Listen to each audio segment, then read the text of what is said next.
Arc-en-ciel.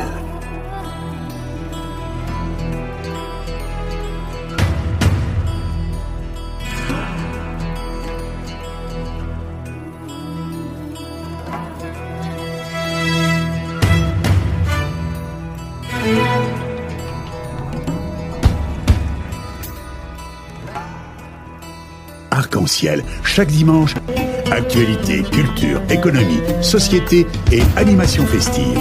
Avec Abdelatif Arc-en-ciel, la chronique. Mesdames et messieurs, retour au direct. Et comme ça a été annoncé, nous sommes heureux d'être en ligne avec une personnalité d'importance au sein de la question de l'islam ici en France, un militant depuis toujours, Monsieur Abdallah Zekri. Ahlan wa sahlan et bienvenue dans l'émission Arc-en-ciel. Marhaban, c'est Abdallah Zekri. Il faut bien préciser à l'ensemble de notre auditoire que Monsieur Abdallah Zekri est président de l'Observatoire contre l'islamophobie, délégué général du Conseil français des cultes musulmans.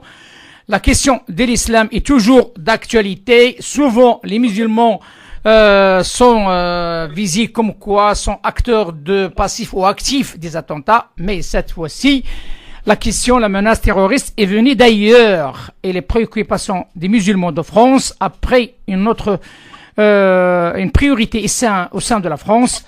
Que représente pour vous cette dernière actualité et notamment le coup de filet dans la mouvance ultra-droite menée par nos officiers de la Direction générale de la sécurité intérieure et chose qui a été confirmée par Monsieur le ministre à travers d'un communiqué du ministère de l'Intérieur, comme quoi la menace est toujours là, mais les policiers aussi, fort heureusement, c'est pour tout le monde. Il n'y a pas qu'un sens. Que représente pour vous à titre personnel, mais aussi ce que ça représente aussi pour la communauté musulmane par rapport à cette tentative d'attentat qui, d'après ce que j'ai entendu parler, risquait de faire beaucoup de dégâts et notamment l'attaque vers tout ce qui est halal par l'intoxication de la nourriture halal. Écoutez, nous avons rencontré le ministre Colombe lundi dernier suite à la découverte de ce réseau. Comme j'ai dit au ministre et comme je le dis à vous et à vos auditeurs, personnellement, je n'étais ni surpris ni étonné de ce groupuscule ni de son arrestation. Pourquoi? Parce que déjà l'année dernière, nous avons un groupuscule qui revendiquait un retour au groupe OAS et particulièrement, alors lui, il ciblait carrément les Algériens en disant ils ont eu leur indépendance, ils sont chez nous, donc il faudrait les attaquer, en faisant un appel à tous les anciens groupuscules OAS extrême droite de le rejoindre, parce qu'il allait rejoindre le maquis. Le lendemain, il s'est photographié sur Internet avec une grenade à la main destinée donc aux musulmans et particulièrement également aux Algériens. Nous avons porté plainte concernant cette affaire. Malheureusement, jusqu'à maintenant, il n'y a pas eu de résultat positif. Néanmoins, le groupuscule ultra-droite qui a été arrêté et qui fait partie de l'action des forces opérationnelles LAFO, sur ramification sur le territoire national, naturellement avec laboratoire de fabrication d'explosifs, etc., qui voulait s'attaquer d'une part aux femmes voilées, qui voulait s'attaquer aux imams, comme ils disent, salafistes, comme s'ils avaient une liste d'imams salafistes, et d'autre part, naturellement, empoisonner tout ce qui est halal par rapport aux musulmans. Bon, maintenant, il s'agit d'aller vite parce que dans ce groupuscule, il y a des policiers, il y a des militaires, il y a des anciens gendarmes. Et ce qui est grave, c'est le VPF, le volontaire pour la France, qui naturellement font partie de cette action. À leur tête, il y a quand même un ancien député qui était au Front National, il y a un ancien général, Antoine Martinez, un ancien général de l'armée de l'air. Donc par conséquent, c'est des groupuscules structurés, militaires, ayant de l'expérience au niveau de l'armement et des explosifs, qui vont faire un dégât. Comme j'ai dit à la presse ici en France et à certains médias, ce que Daesh n'a pas pu faire, parce que Daesh, quand il s'est attaqué en 2015 ici en France, en tuant à droite et à gauche en Belgique, en France, en Europe, il souhaitait que les groupuscules français réagissent à leur tour pour tuer des musulmans afin de passer à une autre phase, c'est-à-dire la guerre civile. Ce que Daesh n'a pas pu faire, c'est un autre terrorisme, c'est un deux terrorismes qui se nourrissent par des idéologies différentes et qu'il faut combattre.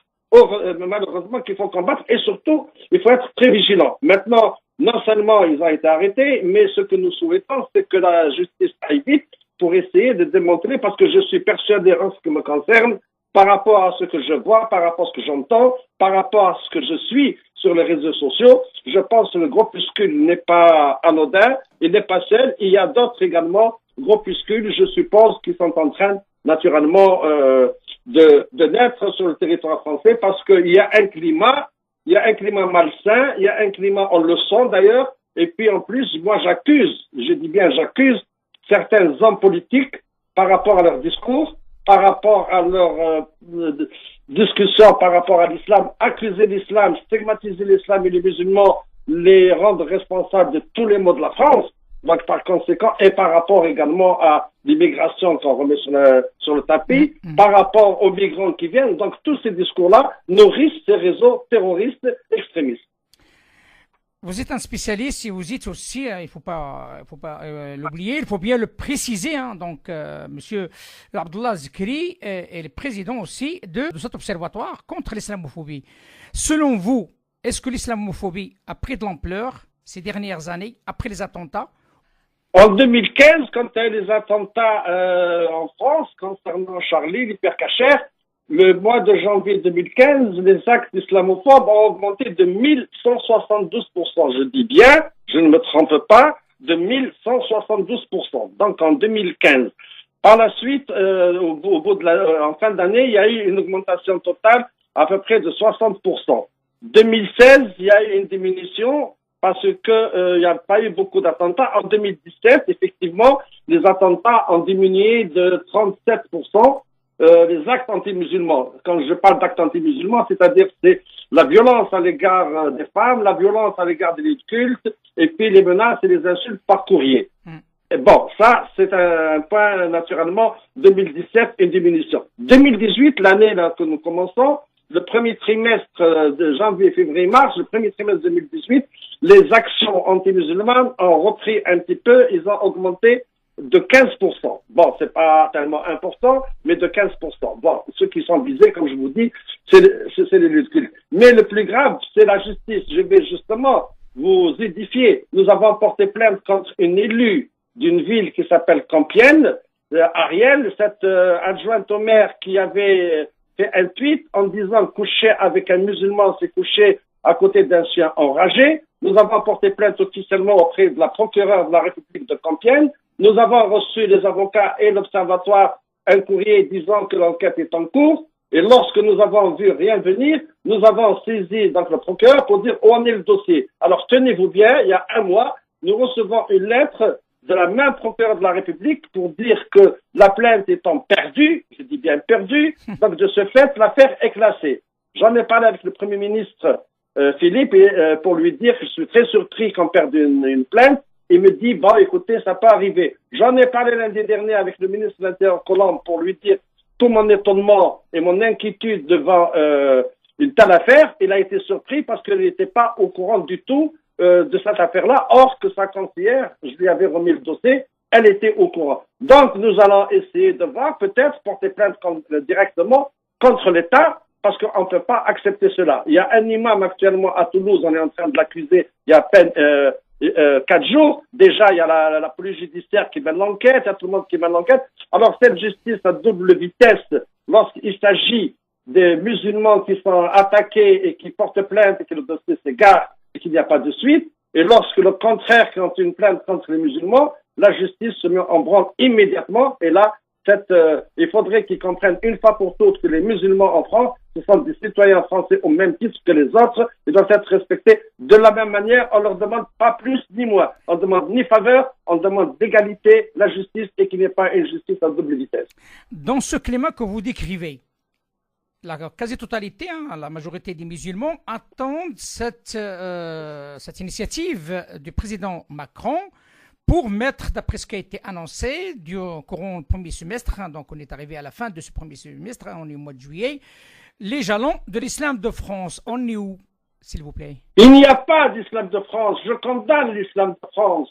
Je ne l'ai pas rencontré, je ne reconnaîtrai jamais l'islam de France. L'islam est une religion universelle, au même titre que le christianisme et le judaïsme. Le jour, comme dira le judaïsme de France ou le christianisme de France, peut-être j'accepterai l'islam de France. L'islam est une religion révélée, elle doit être respectée. L'islam, il n'a pas de titre de séjour, il n'a pas de passeport français, ni anglais, ni algérien, ni marocain, ni d'Arabie Saoudite. C'est une religion comme ça, elle est comme les autres. Il n'y a pas d'islam de France. Ce que M. Macron est en train de faire, est en train de discuter, il veut voir comment. Nous, au niveau du CFCM, il y a une commission, il y a un séminaire qui doit se tenir samedi prochain par rapport à la mise en place d'une association culturelle qui sera chargée de ramasser les fonds et de collecter les fonds pour que le CFCM et les CFCM puissent fonctionner, ça d'une part. Il y a une autre commission qui doit se réunir également pour la réforme du CFCM, mais cette réforme-là, je le dis et je le précise, elle doit se faire par les musulmans et pour les musulmans. Conseil français du culte.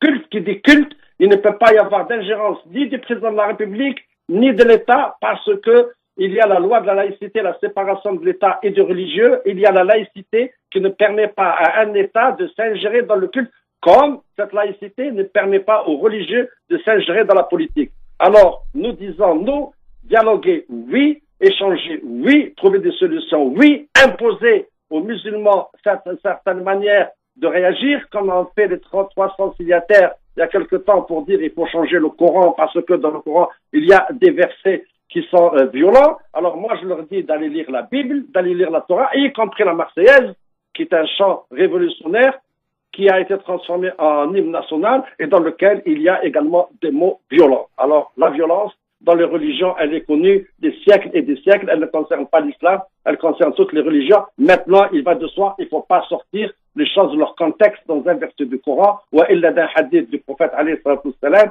Il faut respecter, il faut rester dans le cadre et ne pas extirper un verset d'une phrase totale et le transformer en verset de guerre ou en verset qui est contre les juifs ou contre les chrétiens ou contre ceci ou cela. Que représente pour vous, c'est Abdullah Zikri, les assises territoriales de France initiées par le ministère de l'Intérieur? Écoutez, les assises, c'était... alors, les assises, on nous dit qu'il va y avoir des assises avec les responsables du culte d'une part, et d'autre part des intellectuels. Alors moi, je me pose la question, est-ce que les responsables du culte ne sont pas intellectuels? Est-ce que ce sont des bourricots? Non. Il y a des responsables du culte qui sont des intellectuels, qui ont fait des études, et qui peuvent naturellement dialoguer. Au temps de l'ancien ministre de l'Intérieur, il avait fait des assises au niveau national, d'ailleurs auxquelles j'ai participé, aux 3 assises, donc ça a été réalisé avant, donc nous avons participé. Colombe, lui, il dit non, moi je voudrais partir des assises au niveau de la base, au niveau des départements, les régions et monter au sommet. Bon, on a dit que nous étions entièrement d'accord pour discuter. Donc il organise, il a transmis une circulaire au préfet de 5 pages, que j'ai à ma disposition, que le responsable du culte, le ministre nous l'a envoyé afin qu'on puisse la lire. Et on lui a dit au ministre de l'Intérieur, oui, on est d'accord à dialoguer avec vous pour les assises départementales, mais dans le cadre des départements, il faut que nous, je ne dis pas le CFCM, le Conseil français de culte musulman, mais le CFCM au niveau des régions, les conseils régionaux de culte musulman doivent être partie prenante, doivent être présents et doivent naturellement apporter leur contribution. Et l'État n'a pas à nous imposer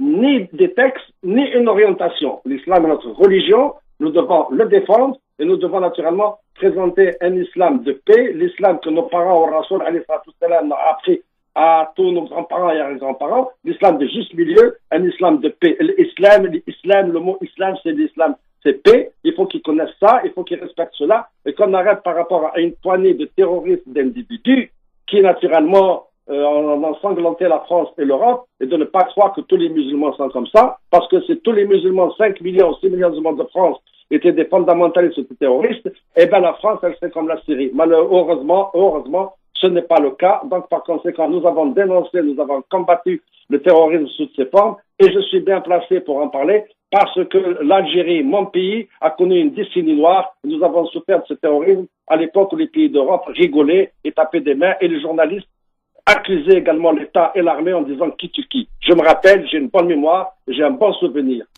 Ben écoutez, merci infiniment pour cet éclairage parce que là, ça fait quelque part remettre les choses à leur ordre parce que jusqu'à maintenant, on parle souvent comme quoi le CFCM c'est une coquille vide. Hein. Et là, vous êtes en train d'expliquer comme quoi le CFCM, il a toute sa place dans la gestion de l'islam en France. Et comme quoi, à travers vous, en tant que délégué, avec tout ce que vous venez de citer actuellement, hein, donc c'est très important pour mettre les choses à leur place, que le Conseil est toujours bel et bien présent pour participer à la gestion de l'islam en France.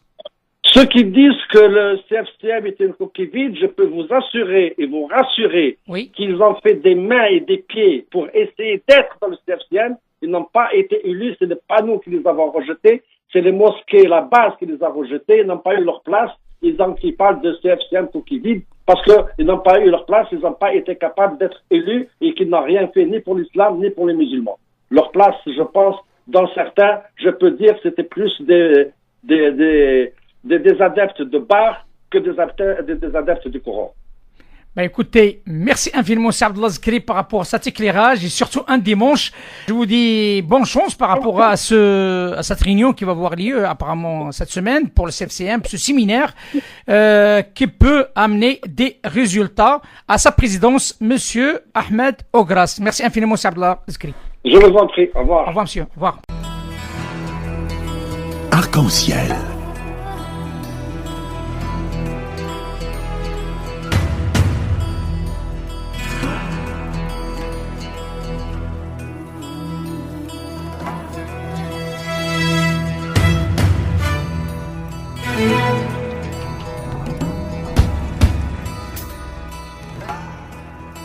Arc-en-ciel, chaque dimanche, actualité, culture, économie, société et animation festive. Avec Abdelatif Arc-en-ciel, la chronique.